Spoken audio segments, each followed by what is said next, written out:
Welcome. So Beyond Books is just living its dreams. Like, unfortunately, Nikki B can't be here. Nikki B is like a holder of all things books, all things Beyond Books, and she just does that in such a like beautiful, natural way. And this is why we have like amazing events like this that come to life and kind of grow in space. There's some faces that I don't recognise, some faces that I do, which is really exciting to have like mixtures of like new people coming in. And this is our first kind of in real life book event, like since starting Civic Square, which feels like, I don't know, it's like a really beautiful, wholesome feeling, but also quite, I don't know, it's just new, right? Like, oh, we're doing this thing again, people sitting next to each other, like listening and talking. And that just feels really like quite monumental, and to just also have so many parts of like our work like coming together. And this is so much of what Civic Square is. It's about like community, it's about people coming together, sharing these ideas, like learning, listening, absorbing, feeling, and this just feels so monumental and really like lovely. Like my stomach and my heart is like like, you know, like proper joy deep down. So I'm gonna go through some like intros. So firstly I want to introduce Roo Dhissou. I'm really excited because Roo's just like doing all this like really amazing stuff in like the city, and to even have you here just like hosting this talk is like absolutely like wonderful, and I'm just so excited when things just come together. It's beautiful. So Roo was recently shared their Cha Wali performance with us as part of the Big Lunch, which was basically an amazing day of like families, food, and all of that great stuff. And so Roo already had like a copy of the roles we play, so it almost felt like so natural. There we go, copy. So it almost felt so like natural for you to be here hosting like with us today. And Roo's kind of practice is around kind of being a multidisciplinary artist, and there's kind of like this organic overlaps with like some of the themes that are already in Sabba's book. So I'm kind of really interested in how that comes out in the talk today. And then we're gonna go over to Sabba Khan. So Sabba is the writer and illustrator of The Roles We Play, which is a graphic memoir that paints contemporary British Asian life and investigates the complex shifts experienced by different generations within the migrant communities. So I, at this point, am going to sit with you all and absorb, and I'm going to pass over to Roo. Thank you so much. Thanks everyone. Hi everyone, and thanks for joining us today. I'm having a whole fangirl moment, so I don't know how all of you feel. I get to speak to it now. I'm joking. And just I wanted this to be like really informal because I think, you know, for like an in-person event after a very long time, it's kind of like there's a lot of pressure on being a certain way or doing something, so this is a space for all of us, hopefully, and even though I'm hosting, like, I think it would be really nice if people came in and asked questions with me, and this is a conversation for all of us, so it's all of us against you, Sabba. Yeah. We were just talking about that, weren't we? Roo picked me up from the station, which was really lovely. And we were just talking about how the book was launched in July, and I've not had very many physical events. A lot of it has been through social media, and it's actually been quite, just very social media heavy. So whenever there are physical events, I think this is the only second physical event for me. The first one was in Manchester about a month ago, and that was super incredible, but also super intense as well, because I was just like, oh my god, I'm seeing people and talking to people. So I think it is really nice to just keep it informal, and I guess that's why we just rearranged all the cushions in a circle, and we were like, let's just all have a big conversation. So it might not quite work, but if you ever want to just say anything, just like pipe in and add to the mix. Josie, I'm sure you will. I keep looking at you because I'm like, I know that face. But yeah. Yeah, so I did have like a cheesy quote prepared to start off, but I've forgotten it. It kind of started with like going through the book and thinking that, so I'd read it like the first time when I first got it, and then I read it a second time, and then a third time specifically for this. Wow, Roo, that's amazing. It's really easy to read. In like that means many things, like it's difficult to read at some points as well, but it's like easy to flick through in terms of a time thing. I suppose that's the nature of a graphic novel, right? Yeah. But yeah, I found myself thinking on the third time that I would like fold a page every time I got to something significant. I folded every single page. So I don't know whether we've got time to go through everything that I found amazing. Maybe about you could just like flick through and just like stop, and then we could do it like that, like it's like a game. Yeah. And fluid. Yeah, let's do something like that then. Yeah. Okay, so here goes. Attempt 1. Here we go. Oh damn, so, that's like a really super intense page. do you want me to start? No, go for it. So in this page, this is in part of chapter 1. This is going to get heavy really quick. Be prepared. This is part of chapter 1. You spoke about like your mum's seamstress chair, which is really beautiful because the way you've drawn it, it's like I would be that height. Yeah. And my mum was also a seamstress and made clothes as well. But I remember watching my mum sew as a kid, and I'd go over to like the little reel on the side that spun round and put my finger on it because it tickled. Oh my goodness. And it was a really I nice... I did that too. And because the thread spun as it was moving, and it was just like really lovely. Yeah. Yeah, and the sound of it, like purring, like a purring cat. Yeah. Really beautiful. Yeah. But I like the way that you've drawn this, first of all, because that is often what I'd see. My mum's bum, the chair, the wheels, and the on and off button, and they look so tempting to press. So it's really like playful, the way that you've dealt with something that, like you said, is quite heavy and quite a big kind of section of the graphic novel and what is essentially, you know, a life memory. So was that intentional, the drawing? Yeah, I mean, I probably didn't dissect it so exactly in that way, and I think it's really lovely when another fellow artist does do that, because I'm just like, oh, that's really cool. For me, it was really, I was really entering my childhood memory spaces. So it's nice to see that that's what is being perceived, and I guess I was unintentionally drawing from that child's perspective. And the on and off button wore. I was the youngest in my family, and you told me you were the youngest in your family as well. We're both youngest of 5 people. Yeah, which is a snap. So for me, I would always just turn that off button. I think it's one of the things, because I do actually later on go on and talk about the purring of the machine as well.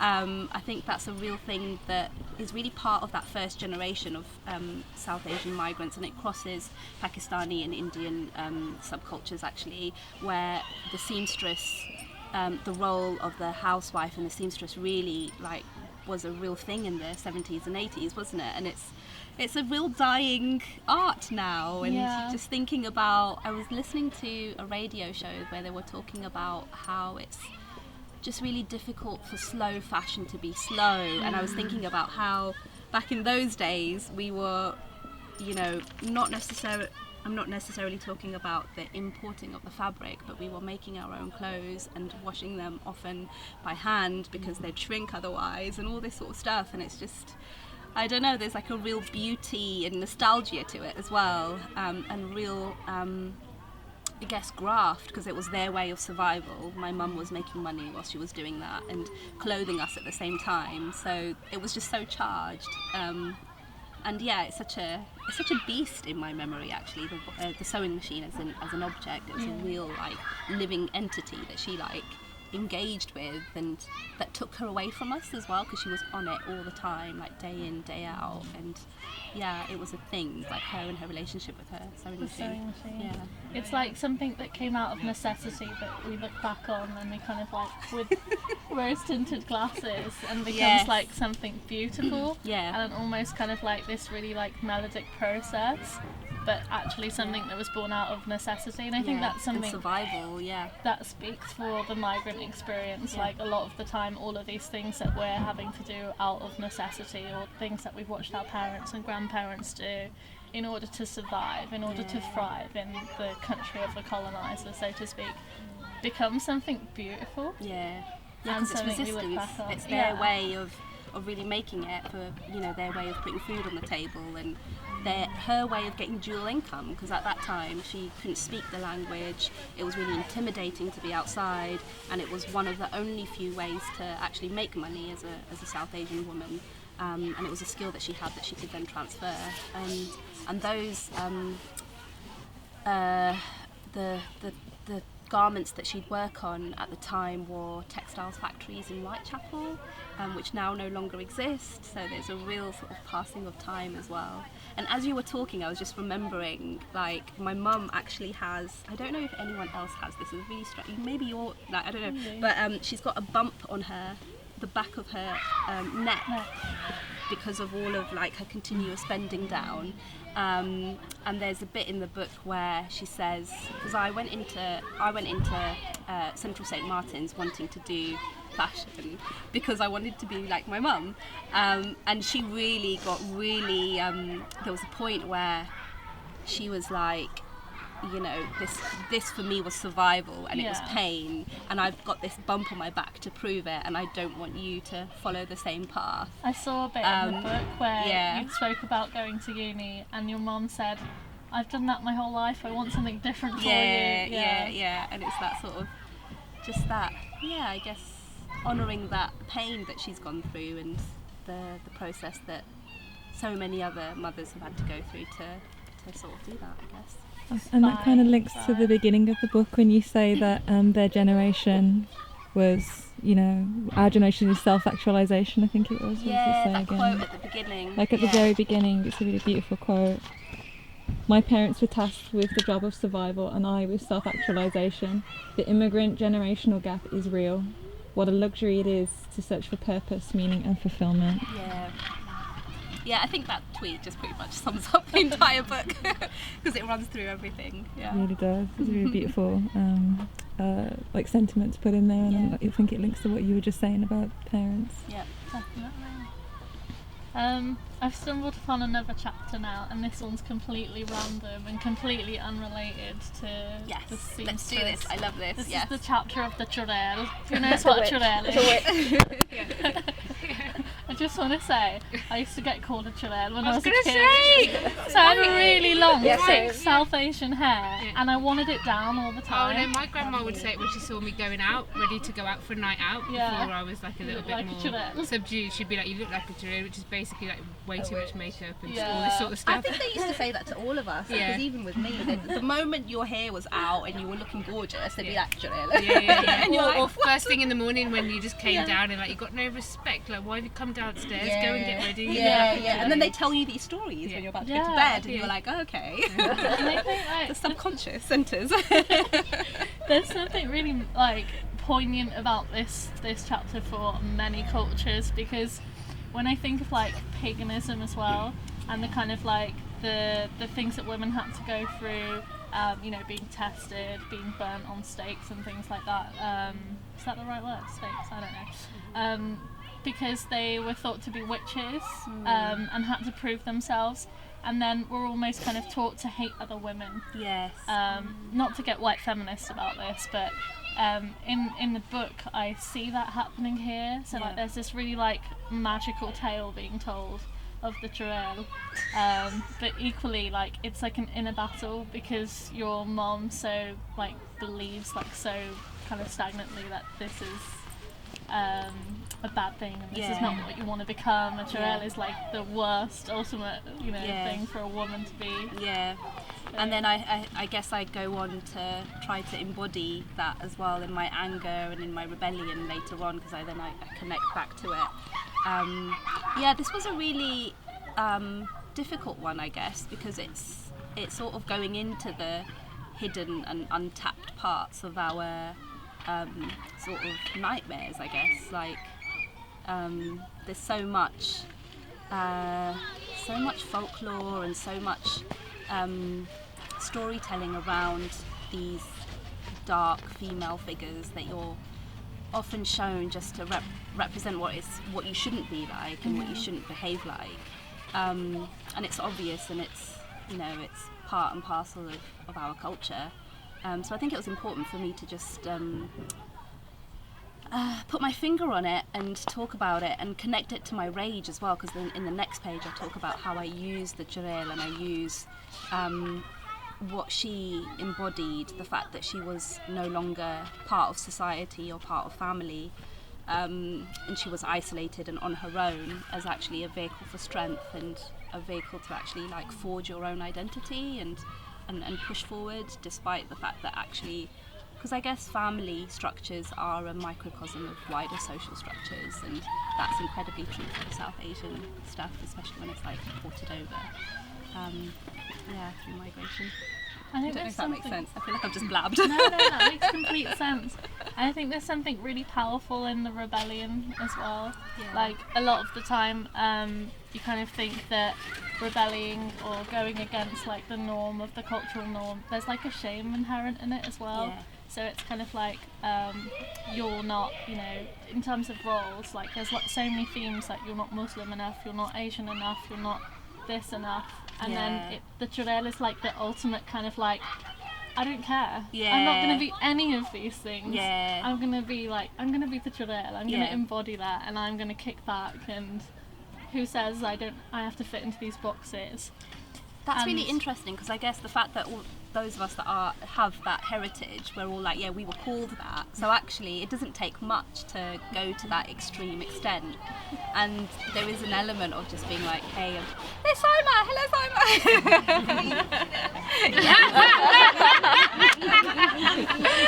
You've got to just embrace it, right? Yeah. It's just like, okay, well, whatever I do, it will be considered bad, no matter how respectful I am. Therefore, let me just throw into caution, however you say it, and let's just do it and find myself in the process. So yeah. It's not even like a heritage thing. So a few months ago, I went to Devon with my girlfriends, and we went to like a little forest area, Wistman Woods, and we were just sat there and we were just like having a chat about like nature, about religion, about faith, about all of these different things. And we had this like old white sort of couple move about, and they were like, oh wow, you look like witches. And when they moved away, we just sort of stood there. We were like, we don't understand. Like we feel really hurt, but we don't really know why we feel hurt. Yeah. And I remember it became a running joke. We were like, oh yeah, we're the Wistman witches. But it was like that thing of like, even when you're polite, even when you're minding your own business, even when you're like sort of taking space in like nature, which is not anybody's, it's still like you're still someone that you shouldn't be. And we were just stood there and we're like, what? So when you say, when people say churel, or when people say like witches, it's just like you're the outcast regardless of, just because you don't fit into a certain label, you're just like the outcast. So yeah. It's so interesting that you bring up English countryside spaces, because I think it is a really charged space. I don't think it is a neutral space, and there's been lots of conversations around that during COVID, as we've been seeing. I think I did a post like in the middle of COVID on my Instagram where I'd taken my mum and my partner to Epping Forest, and Epping Forest is in East London, and it's meant to reflect a diverse, it's meant to reflect its surroundings, the people that live there, but it's actually the types of people that go for walks and the types of people that go into nature are very not South Asian or black, and they're just white people. And it's just really interesting to try to reclaim that, and or even just be like, actually I'm allowed to go out for a walk as well in the countryside, and it not just be the park, or and I think that brings up a load of stuff that I think we still, as a collective of people, need to need to have spaces where we can talk about that and, you know, like acknowledge it. Like, I think I was on a talk, it was the Manchester talk actually, where we were talking about sort of moving through painful spaces into uplifting spaces where we're talking about love and acceptance and things.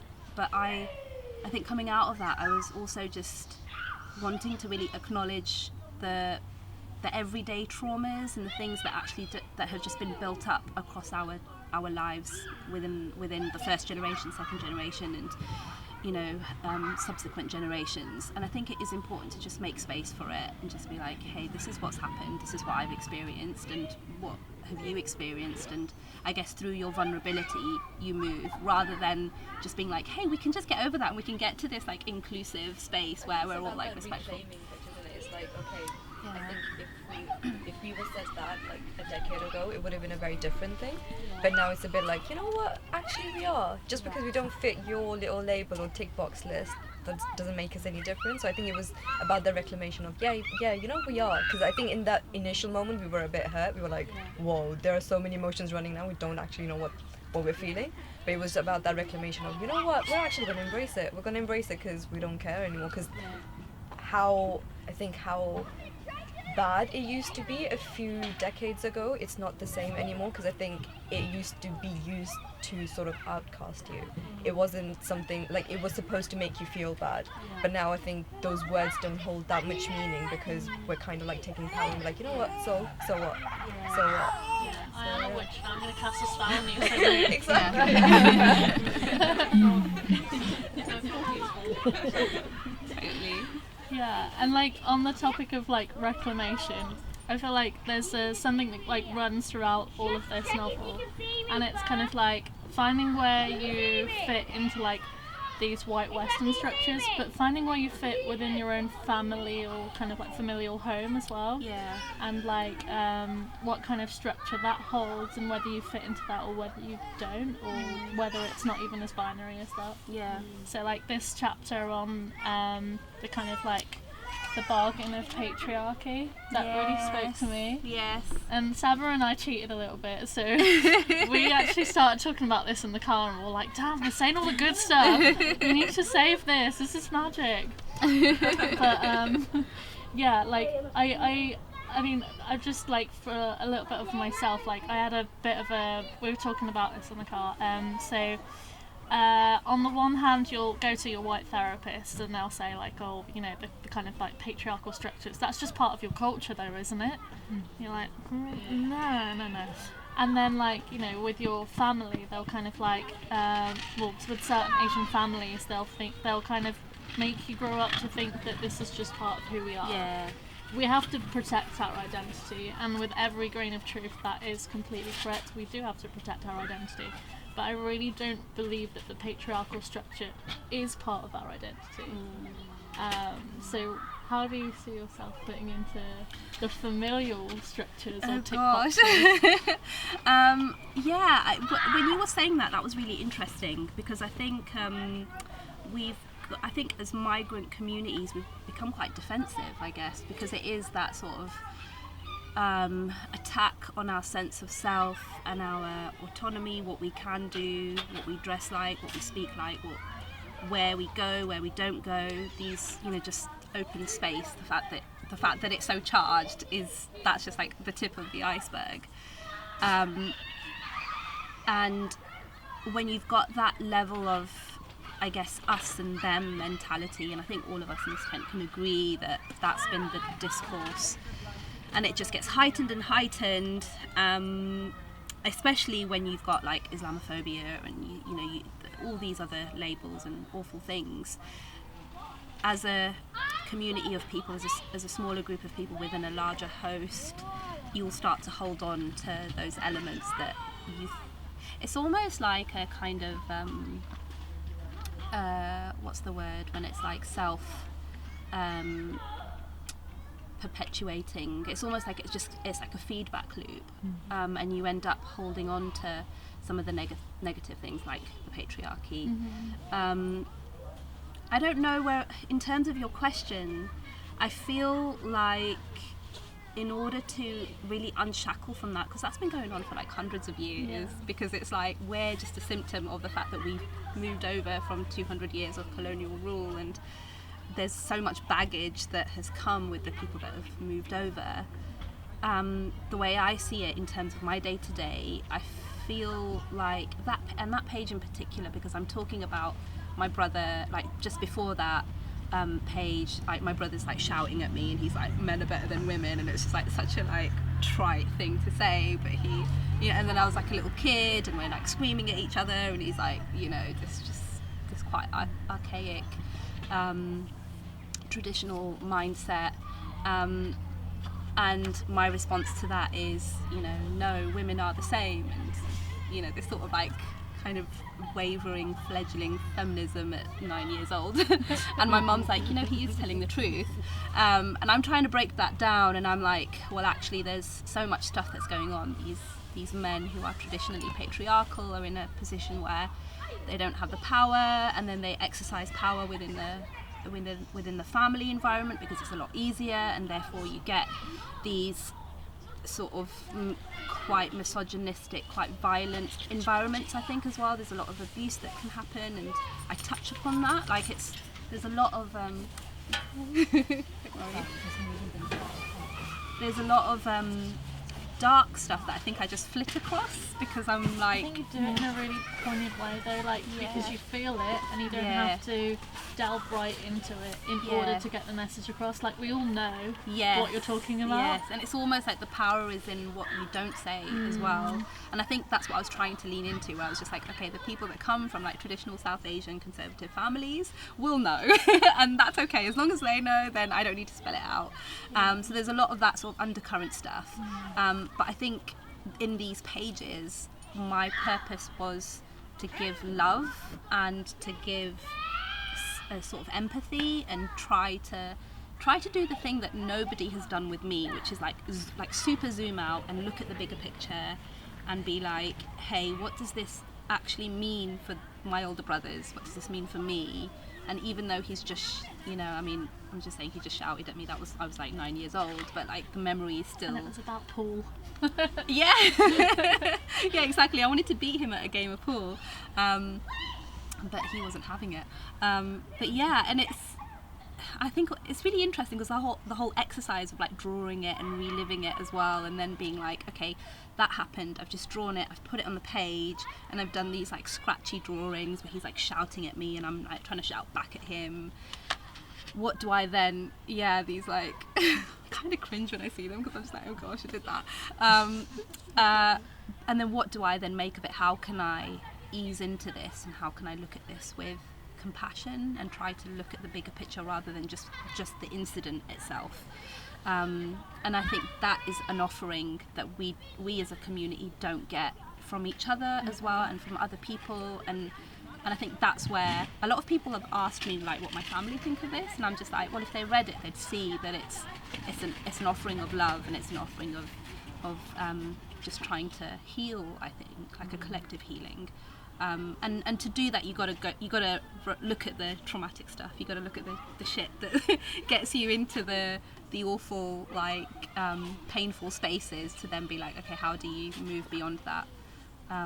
Yeah. I think you deal with a lot of all of these things so gracefully, because like when you're going through... Thank you. I feel like I'm totally not, especially in my explanations, I'm just like... No, honestly, like when you're going through each section, so there's so many things that I identify with, like in terms of like the trauma and the pain, but equally what you do is you kind of present us with like this image in both a literal sense, and then you almost kind of like, offer us perspectives. So not only do you allow yourself to kind of heal or offer a new perspective with love and compassion and empathy, we're also able to take some of that.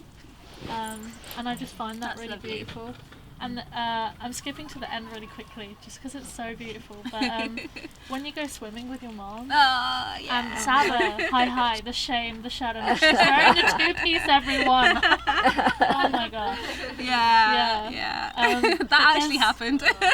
There's something really beautiful in this, because what I see is you being like going through this journey for this book, and then coming to a place to say, this is who I am, Yeah. and this is who you are, and I love you just the way you are, Yeah. and love me just the way I am too. Yeah. And It then happened you in kind a of brief moment. It happened in the waters, because Did the it? moment we were out, she was like, all right, put your clothes back on. dry up now. Yeah.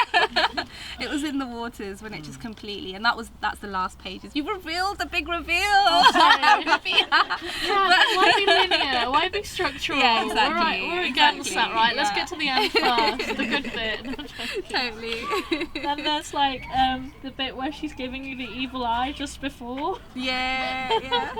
How many of you identify with that like ultimate look of, we talk about patriarchy a lot here, like the matriarch look. Yeah. The one Right? who's reinforcing the patriarchy. Yeah. And that Yeah, happens yeah. like in so many different instances. Like, for example, you can't find your keys. Like, shall I tell you where they are? Like, so yeah, there's just so many kind of like small moments that I think anyone can identify with. Yeah. You spoke to me in the car earlier on and said that a white boy read the book. Sorry for my Yes. kind of like white boy.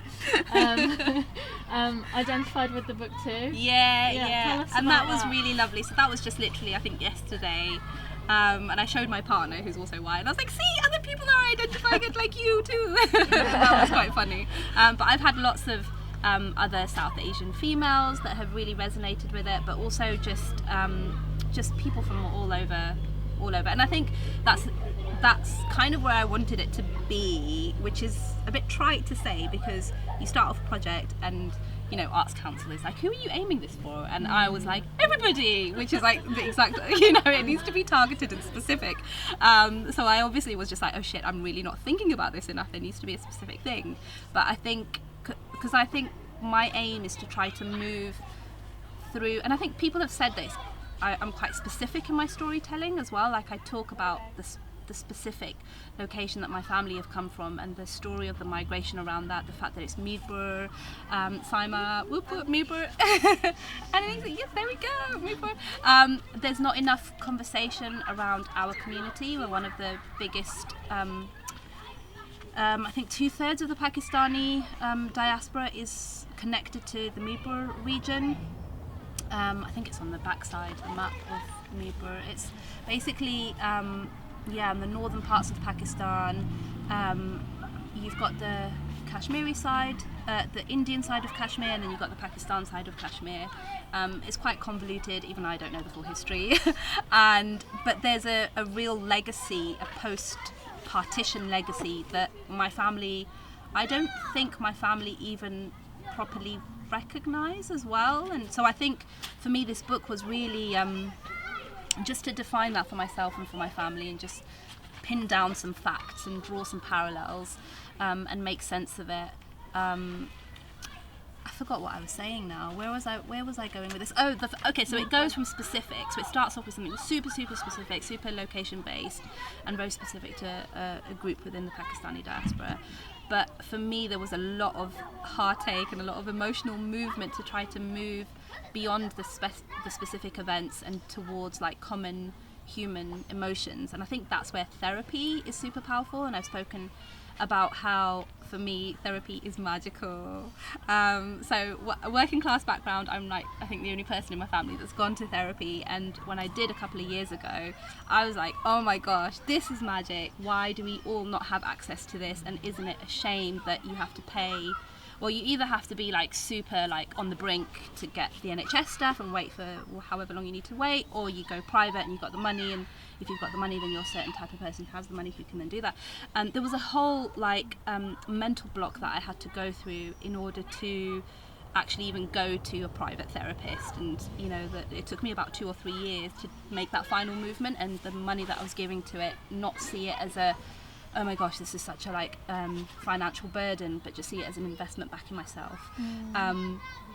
And I've got to remind myself, because when I talk about it to my cousins, for example, I've got to remember where I was, you know, in the place where they are, where they're struggling to even make those first steps.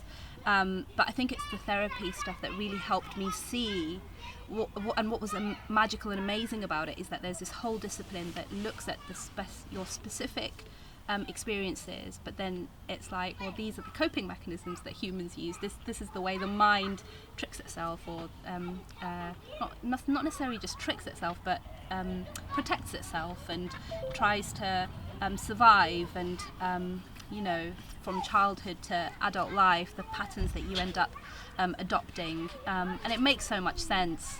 And then there's ways to, sort of deal with that and live with that and make peace with that. So I think that's where it's kind of like a therapy thing as well. And there's bits of my therapy sessions that make it in there.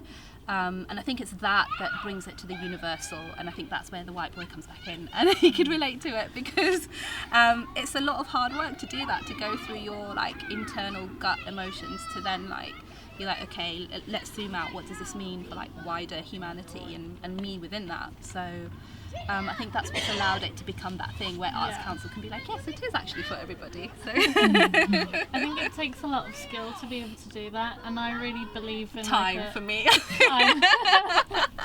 Just get working on it. In a collective healing. Yeah. So often we speak about homogenization being something that's really terrible. Not all South Asians are the same. I can make a lot of parallels with you, though. I think we're twins or something. So the evil beast that is homogenization, but then also the singular within the plural. So I'm getting all academic-y now, but one person's experience, although it's so nuanced and so individual to you, there are overarching themes and identifiers that so many of us in this tent have an affiliation with, which I think is really the key to making this all work so well. And that's really interesting, because I think when I set out, I really didn't want to, I kind of wanted it to be for everyone, but I also knew that it needed to, I couldn't speak for everyone, because I think that you speak for yourself. Yeah, exactly, right. There's something a little bit presumptuous about that, oh, I'm going to be able to talk for other people, and I think that kind of scares me a little bit, this idea that I could be a representative voice. And I think what's really exciting was when I started this, I was like, where's the Newbury Arts and Culture Voices? And I'm meeting so many people, and I'm like, oh my gosh, yes, I'm not the only one, there's so many other people. And I think that's where we want to move towards, where it's actually just different voices, a variety of voices, and you're not just singled out because of your role as a representative of that community. So. Yeah, and also speaking of communities, let's talk about the art community. Yeah. And the creative community, because that is a whole beast, and the whole kind of language and kind of identity in itself, right? In one of the pages you spoke about going to a university and him quizzing you on the Islamic dress that was in one of the architecture drawings. It was shalwar kameez, so it was just South Asian. Yeah, it's just what they were wearing. Yeah, and this guy was literally quizzing Sabba, why is she wearing that, and why is she wearing it in the? That's just what she wears. God damn it! So I really identified with that, and also that's got to have happened to most of us at some point, right? She's wearing the shalwar kameez because it's an act of political kind protest, of she's defending her right to be Asian. No, she's just wearing clothes, mate. What was it like for you going into art school? Foundation, gosh. All of that kind of new identity. So that was really difficult, actually, because at the time I was also visibly Muslim as well, and just so sweet and innocent and just open, and I just had no idea what I was going into. I think it's a hard space. I think especially if you're visibly Muslim and you've got to carry a lot. Something that one of the panellists in the Manchester talk spoke about, and I got really teary when she said it, because I was like, this is exactly what I think about all the time. And the book for me was really important because the journey of hijab for me in the book was really important, because it's something that I've still not reconciled with, because I feel like the decision to remove it was so a response to wider societal stuff that I know that it was not just me just wanting to take my hijab off. It was just I'm responding to societal pressures here. And there's a chapter towards, I think it's chapter 21, where I'm I still dream with it on, and it was warm. It feels warm when I wear it. And I think it was really important to just talk about the fact that I used to love it when I was wearing it. So yeah, I think it's a little bit before, I think it's a little bit before, but it doesn't matter. It's quite there it is, the one before that. Yeah, those two pages are like a dream sequence of like wearing it and feeling its warmth in my dreams, and then realizing that I don't wear it and I'm no longer connected to the like hijabi crew. Because when you're wearing hijab, you'll like look at each other in solidarity. It's just like a very fleeting glance, but it's enough to be like, okay, I see you, and that's it. And sometimes you say salam if you're brave enough. But yeah. I've made it about the hijab, but your question totally was not about the hijab. I think, cool, I think that was, I think that's what, because a lot of my first years at uni were sort of dealing with that, and really feeling like a symptom of what the message that I was carrying visually, and that's what I guess I explore in those first bits, because I think it becomes even more apparent when you take the hijab off, because you have something to compare to. So my part 1 in architecture was with hijab, my part 2 was without hijab, and then when I got with my partner who's white, there was even a further level of comparison. And I think when you're in an intimate relationship, you're really able to see the spaces that you both occupy in society and sit in each other's shoes. And there was that bit where I do that as well, where towards the end I start looking into that as well. And it's just exhausting, because it's just like, oh my gosh, all these structures, they're all around you, and who am I in all of this? And I don't think I've figured it out, but it's just all splurged there. So there's a theorist called Stuart Hall, and he says that identity is this constant state of always never fully becoming. Yeah. So we're constant like fluid bubbles that are always discovering and moving, and as we shift through different structures, we take a bit of that, take a bit of this, and we become a bit of this. So we're never fully formed. Yeah. And we never fully belong by that proviso, right? Yeah. When you spoke about your hijab, I'm not Muslim, I'm Sikh, and I identify with it profusely because I have a journey with my hair, which you'll see in a lot of my drawings. And I go through these stages of growing all my hair and keeping all my body hair, and then going through this need or like want to kind of get rid of this heavy burden on my head, which hurts my head and becomes a chore and becomes laborious, and then I take it all off. And there's probably so much ingrained in that which is societal, which I really liked what you said, because it's kind of like ingrained pressures of the Western world as well. As much as I'd like to admit I'm not like, influenced by that or reacting to that. It's there. Yeah. It's definitely there. Yeah. And so even as a Sikh woman, I, the kind of the purdah where you're talking about, and you talk about the star, I see pride in wearing the star, but equally like it's a journey, and we're never kind of always never fully becoming, but so there's something really powerful that works for I think many women, and we all have these different structures that are kind of put onto us that we also feel shame towards as well, right? So shame is a really big thing. Yeah. You spoke about Brené Brown in this, and Brené Brown, by the way, has an amazing quote about shame. So she says, if you put shame in a petri dish and douse it with empathy and compassion, it will completely disappear. Oh, I love that. I love it. Right? Yeah. And throughout this, I see feel like shame though. Still, about being a chilean, right?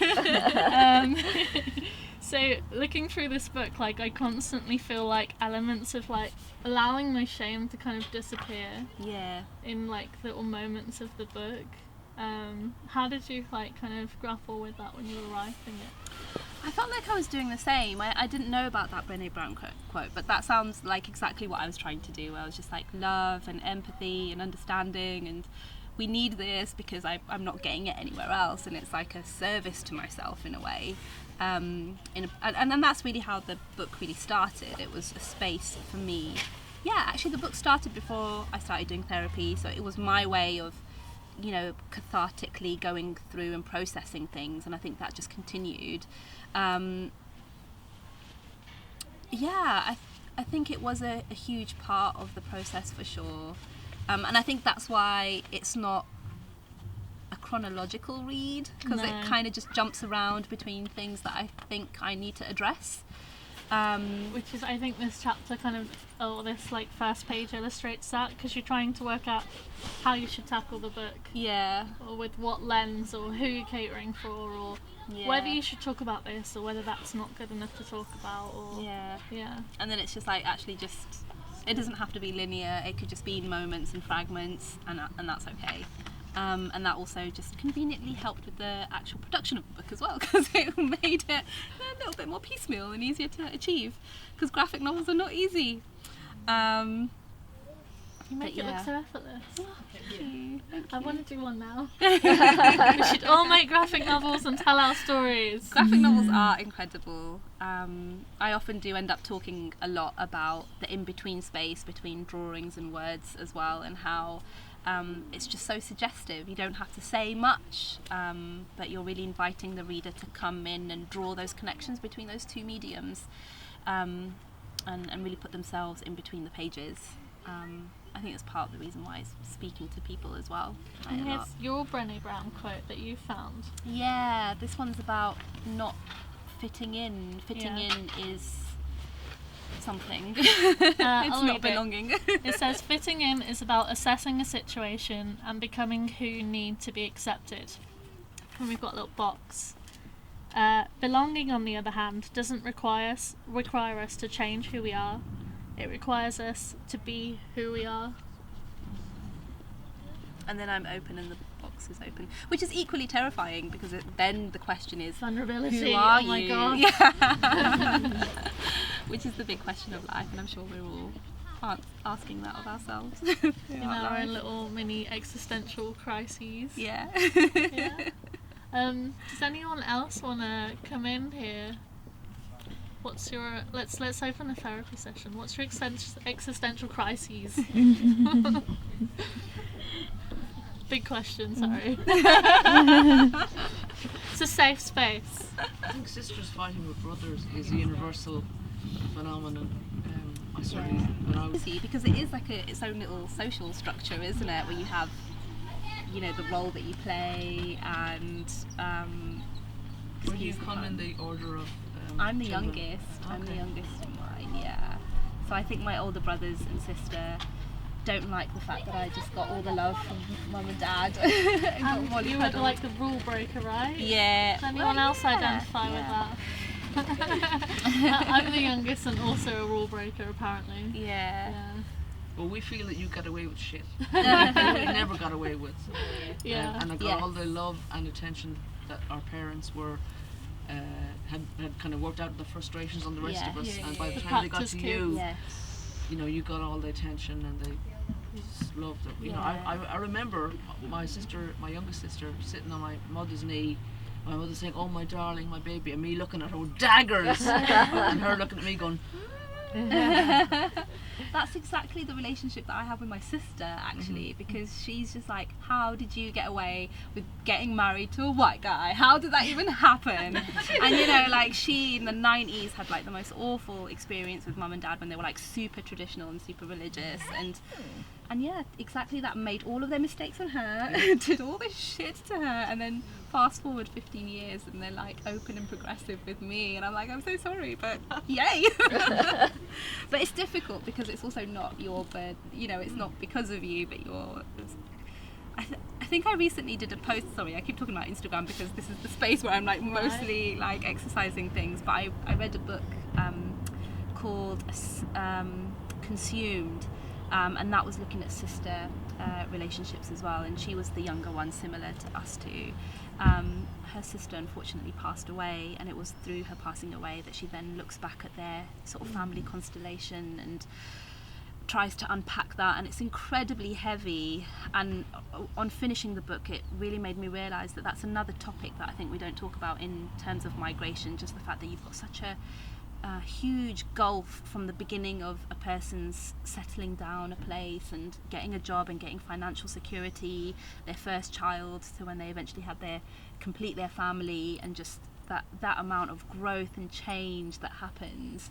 And we don't often talk about it because we're just they're on their own journeys as well. Yeah, exactly. So much of the time we see our own journey and maybe not theirs. And I think it is difficult because over the weekend my brother read the book, and he was the first of my siblings to read the book, and he sent me this really lovely voice note that was just like so heartwarming.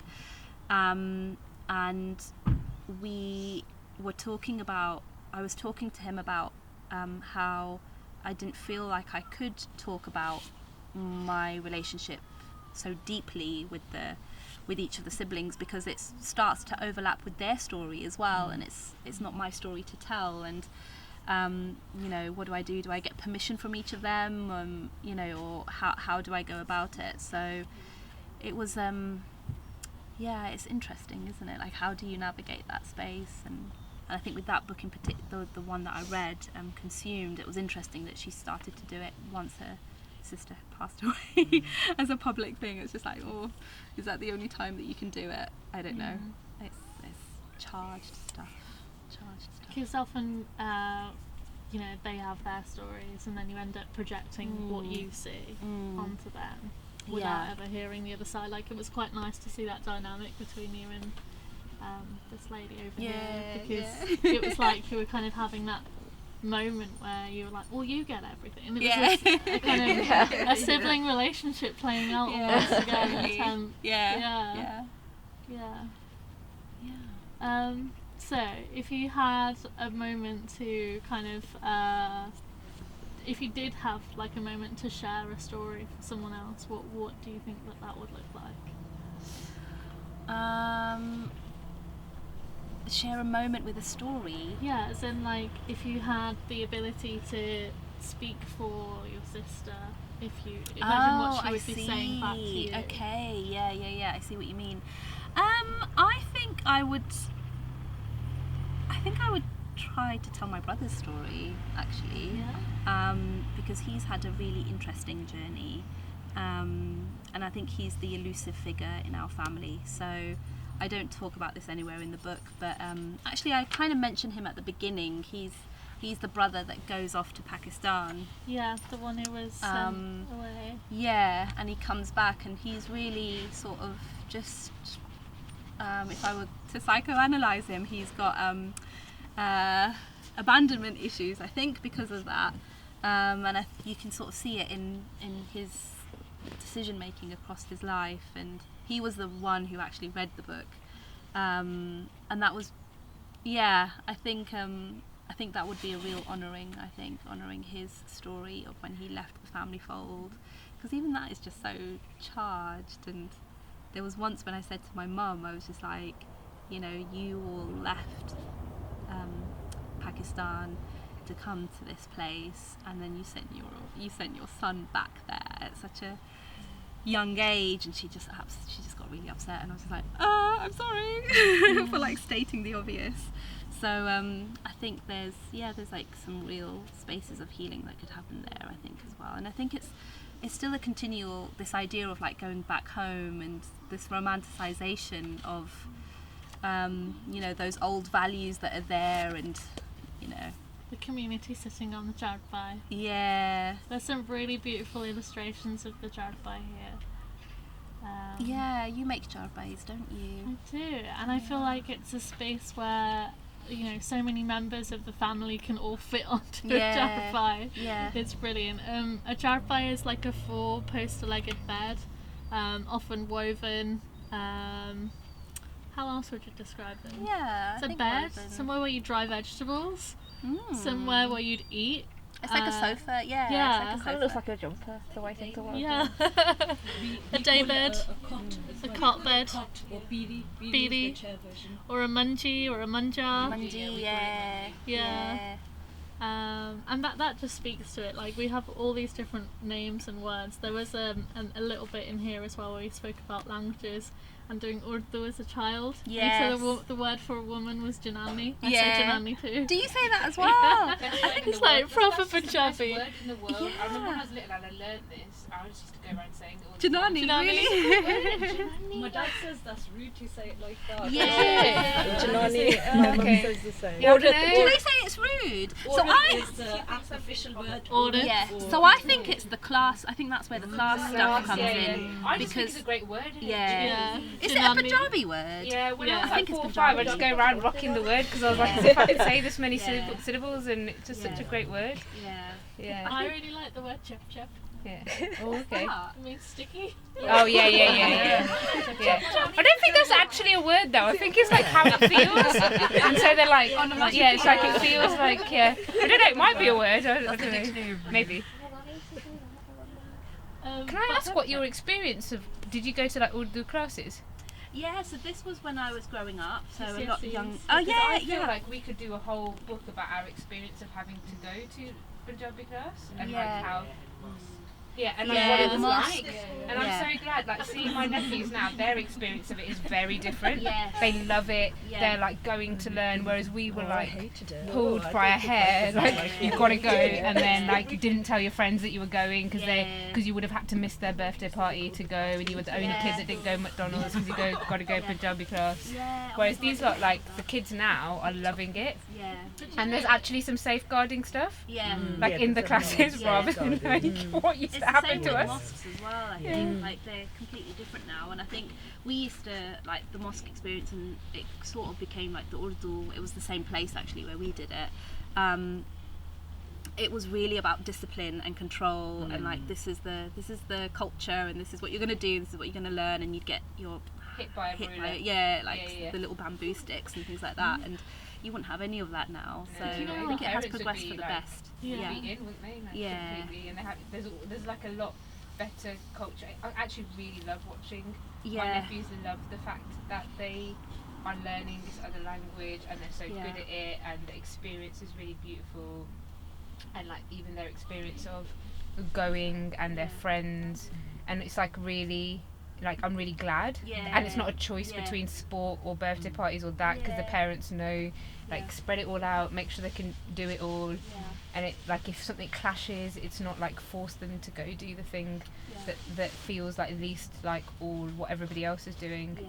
So I really like that generational shift, because it's kind of brought it back to be sacred, revered, beautiful, and it's not skillful. binary anymore either. It's not like that's the bad place and everywhere else is the good place, which is kind of what mosque was for us. Like as you're talking, it's reminding me of me going over to my sister-in-law, going to pick up her kids from their local Arabic school, and it's in like one of the colleges that's in the Olympic Park in East London, and there's just like a whole community of people that are like the Arabic as a language is part of their Islamic studies and part of their like the Quranic teaching, which is totally like what it should be. It's like it's holistic, it's part of life, it's part of culture, it's communication, it's and a it's skill. Like it makes you skillful. Yeah. And it's like Jeevan, my nephew, calls it a rare.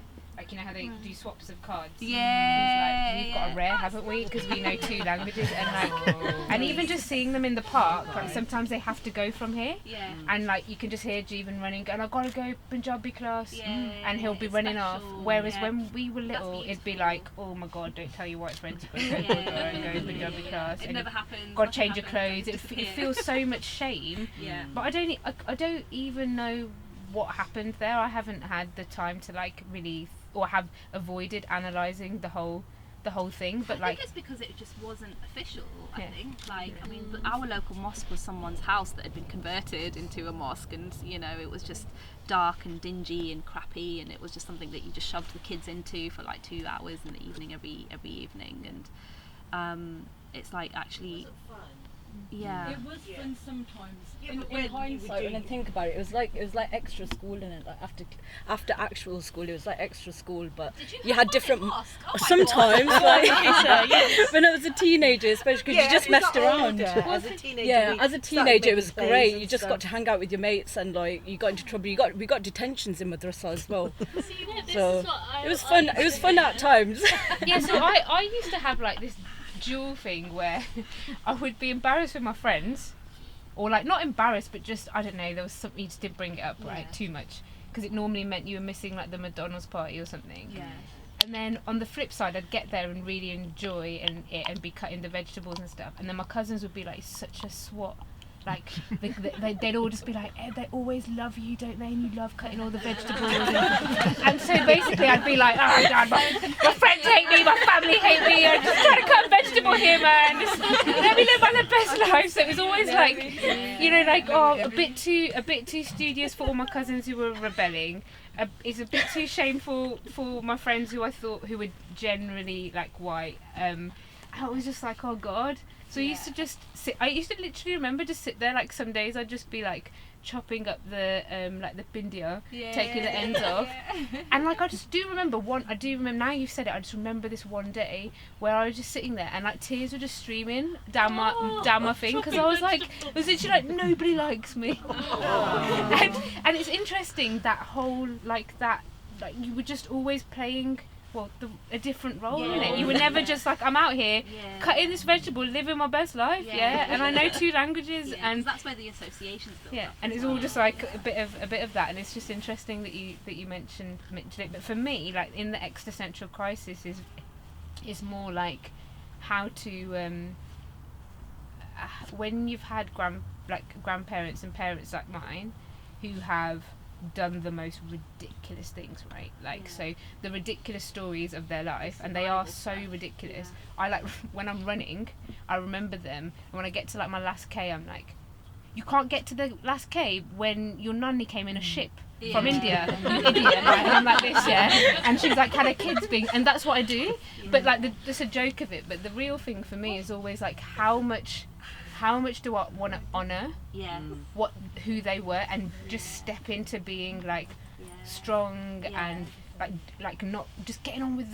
the things that need to happen in society, and how much do I want to be like, no, I don't want to keep replicating the extreme things that they did, and I'm always in the middle because I don't know what that actually is, but I always err on the side of wanting to emulate them.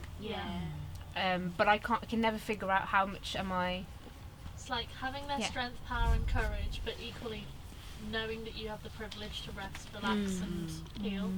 And then it just like why like in that space, that latter space, just being like, really, do I like? Is this okay? Isn't there? I don't know if anybody else had that thing where like, if you got up after like it was like 8 a.m. in the morning, and my nanny would be like, right,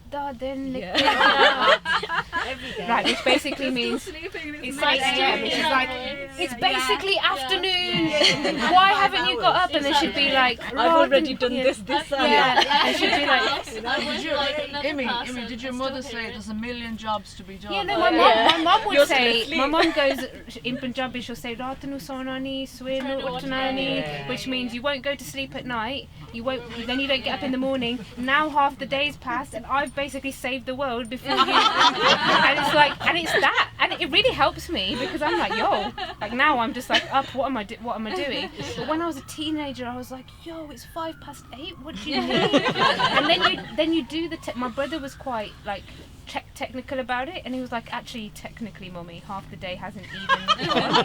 And then there'd be this big like, how dare, and I'd just be like backing into a corner because I'd be like, yo, I don't want to be part of this, I just follow the rules. No.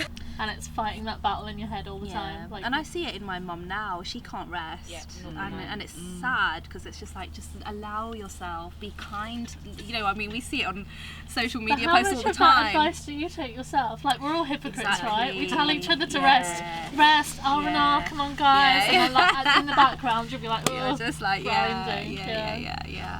I think the nap ministry posts really trigger me sometimes, where it's just like, rest, stop. I'm just like, I need bills to pay and I've got like work to do, and oh my god, and it's COVID and things like that. Like, I think it is really hard, but I think it's almost like you see them and you see the struggle, the fact that they can't switch off and unwind, and that's even more incentive to be like, I guess, just look at the beauty of the work ethic, but also the power of actually just enjoying the present as well, and just like taking it slow. But I mean, I've got 3 older brothers, and us girls were really like, I think I've got that page in the book where like the harbingers of modernity, where it's just like, yes, you women go, and you know, rebel against the crazy men of your family and get the high-flying jobs and get the education, and then the men are demonized and just stereotyped, and then it just becomes a self-fulfilling. That's what it was. It was self-fulfilling prophecy. That's why it's self-fulfilling prophecy, and then they become and they perpetuate it, and then they're stuck. And I see it with my 3 older brothers, and it's just, you know, I've had a lot more encouragement, I've had a lot more support socially to be this person that I am now, and they haven't. And I think that's really sad, and I want to give them love, and I want to recognise that, and I think that's where it's interesting, because it's a journey for all of us, and we've got to say it, we've got to speak it, and I'll get teary, you know, in a tent, but it's just got to be said as well, like you've said it, and just acknowledge it. I get very angry with my brother, but then I have to remind myself of all the traumas he's been through as well, and actually it's been a lot more difficult. I think the moment that you're able to step back from all of the traumas of I, the moment you see other people and a collective we, is the moment that you actually begin to start healing from the traumas. And you realise that it's more about us rather than me or her. And contextualizing your own experience into the wider, you know, what does it mean in the wider thing, wider experience of people, migrant people. Exactly. So we're almost ready to wrap up now, but does anyone have any last thoughts that they want to share with Sabba, apart from the fact that she's utterly amazing and this book is just phenomenal, and a literal kind of carry along everywhere from now on. It's such a beautiful nuanced account, and exactly how Amy says, like, it isn't kind of like a really negative portrayal of anything. It's like this beautiful kind of celebration and grappling with these complex issues that a lot of us as diaspora and migrants have, but equally allows us to kind of, you know, feel bad for ourselves but feel good for ourselves, and romanticize some of the bad too, right? So, you know, nothing's binary in here, and I think that's what's really magical about it. Thank you, that's lovely to hear. Thank you so much. One last on the back of what Amy was saying, somebody asked earlier, what do your family think? Who asks you that? Is that people of colour, black people? Is that That's a lot of radio. I've done a lot of radio stints the last month or so. You don't know, actually. I think it's I think it's probably just. I think it's actually they're mostly South Asian. I think there may have been like 1 or 2 white people, but I think it's just radio. It's like, oh, this is titillating to listen to. Let's talk about family politics and stuff. And then I'm like, oh. Yeah, most of them haven't even read it. Like, my family's like super working class, like they won't pick up a book and read it, and it's just like, let alone my one, they're not interested. So it's just like, how do you start to explain that on radio and make it sound interesting? So I think that's probably part of it. I think part of the time they're looking for the answer that says they were really ashamed of me. Exactly. I think that's what they want, and they're just like, oh, it caused a shitstorm. You know, just feeding into their narrative of like, we have to fight to be the people we are right now. Respond and say they love me. Maybe I need to just do that as well. I just get really like honest, and I'm just like, oh, what's actually going on? This is what's happening. But I think and I think also part of it is just like, have you even read the book? It's not actually that like, you know, like awful. Exactly. Oh, thank you. Thank you so much, Sabba, and thank you, Saz and Amy, for inviting thanks me. Everyone. Thank you for everyone for listening. Thank you. I mean, also thank you to everyone as well. As I said, like at the beginning and like the intro, it was such a like apt event to like have as our first in real life event in the tent, and it really just feels like the deep like connection that comes through your work. It feels like it's here, feels like it's in this tent, it feels like it's kind of like vibrated through, and that's just like so beautiful. So like, thank you both for just kind of like being so open and just and I love the fact that everyone like in here like, it seemed like everyone was so engaged and also just like chatting, right? Like, this is the space that we like love to hold, that everyone's kind of involved in that and can kind of just add to that Yeah, so thank you everyone. Let's have some clicks for Sabba. Yeah, exactly. Oh, thank you.